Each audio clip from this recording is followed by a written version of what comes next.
What's going on again, Shakopee High School community? This is John Rose, freshman counselor here at the high school. And I just want to welcome you again to our Saber Strong series, where we're giving you tips and techniques to make it through distance learning a little bit more successfully. But before we get into this one, we have a really fun announcement that we want to share with you. Depending on when you watch this, these videos air. We put them out every Monday. And on Tuesday, December the 8th, we are having a parent info session. And if you haven't already noticed, that's also during our parent-teacher conferences. So we're offering these info sessions. They'll be all on the Google Meets. And we will be going specifically having a forum about our Saber Strong series, where we're going to go deeper into the topics that we've been discussing with you. And if you've been watching the series so far, we've been kind of taking a lighter approach to things, where we give you just like a brief snippet about a topic, and then we give you some techniques for you to take with you right away. We really try to keep things as short as possible, but we also want to be able to have an opportunity to dive deeper into the topics about what we talk about here in this series, and then also have a platform for you to answer questions. So it's going to be very exciting. This will be Tuesday, December the 8th, 4 to 6 p.m. There's a 4 o'clock p.m. and a 6 o'clock p.m. I'll say it that way.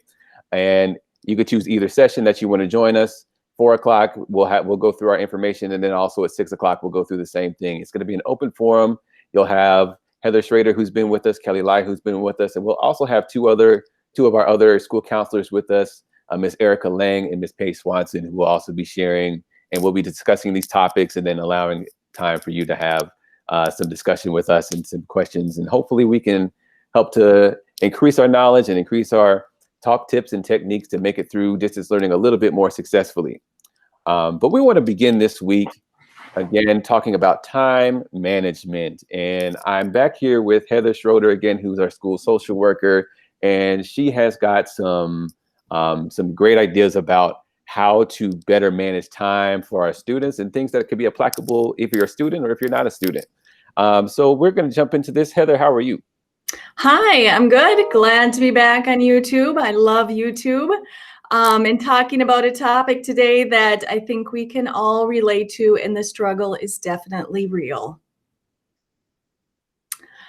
So the idea about time management, a lot of people use timers, which is really helpful. I use them as a way to just remind myself I get caught up in something. And they can be helpful, but another thing that a lot of people don't think of is an analog clock, the old school on the wall sort of clock. And the thing that's helpful with this is we're used to so many digitalized things where you don't see the passing of time. An analog clock allows you to see time passing. And when you see time passing, you kind of realize that things are happening and you maybe aren't getting work done. I compare it to the idea for those of you that have a debit card. When you go to Target and you pay with your debit card, it doesn't really feel like you've done anything because you hand the debit card, you don't see the money leave. When you pay with cash and you hand over that money, that cash, it feels so much more real because you're seeing it actually leave your hands. That's the concept with an analog clock.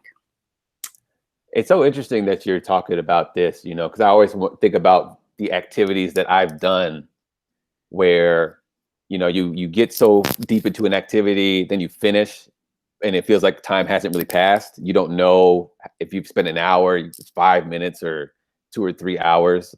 It's interesting how time can do that to us without that visual piece.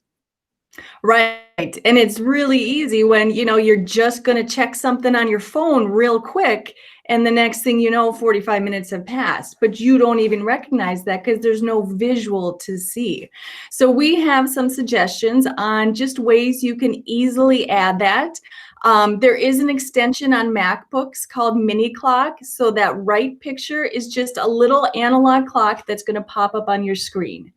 You can also go to the link there, the online stopwatch, to get a different analog clock. It doesn't matter. It can actually be, if you have an old school $5 cheap little clock that you just sit on the area set where you're working. But the idea is just being able to see those hands move, see that the time is passing, help kind of monitor, oh gosh, all of a sudden I need to be done by 1 o'clock. I've only got 25 minutes left. So that visual helps you notice the passing of time. It's amazing how, it's just thinking about that power of visualization can just really help us motivate us to continue to be organized. And then you also, and the last time we talked, you had mentioned this technique called get ready, do done. And then I feel like, and I believe there is a Mhm. little bit of an extension loosely tied to your last talk that also ties into your analog clock and really being able to visualize time. Yeah, so we talked about that idea of kind of laying it out, starting backwards, looking at the steps when you're doing homework. There actually is an app, although I do think it costs $2.99, but there is an app that is tied to that template, to that concept. And so you can see on this app, they've kind of plotted out the time. Okay, I need a few minutes to get ready. Here's the big chunk of time where I'm going to do my work. And that little green dot is kind of the midpoint where you can say, okay, am I on track? Am I making progress? And then it also allows time at the end. You plan in time at the end for, okay, I'm done. It's completed. I need to actually submit it to here, whatever it is. But it again gives you that visualization, and it allows you to kind of break it into chunks and make sure then that you're following those steps and staying on track. I see, and I love the yellow and the red sections of this. So because so many times, at least in my experience, we focus so much on the green and don't pay so much attention to the fact that a lot of the activities we do require a setup, which takes time, and a takedown, which takes time as well. Right. It's like when you go to run an errand and you think about, oh, I need to run to Target. It's going to take, I just have to get candy at Target. It's going to take 10 minutes. You don't think, I got to get to my car. I got to get to the store. I got to walk into the store. There's a lot of things that we don't always account for. Like you said, we focus on that work time, but not the getting ready, not the finishing piece. So this is just a nice tool that can kind of help you with visualizing that. Yes, and this helps us be able to kind of, again, a part of the making conscious decisions of being able to pay attention not only to the middles but also to the ends that sometimes we don't consider. So these are great activities. These are great techniques that we can use. The analog clock, we're going old school. This is not the digital clock. This is the analog.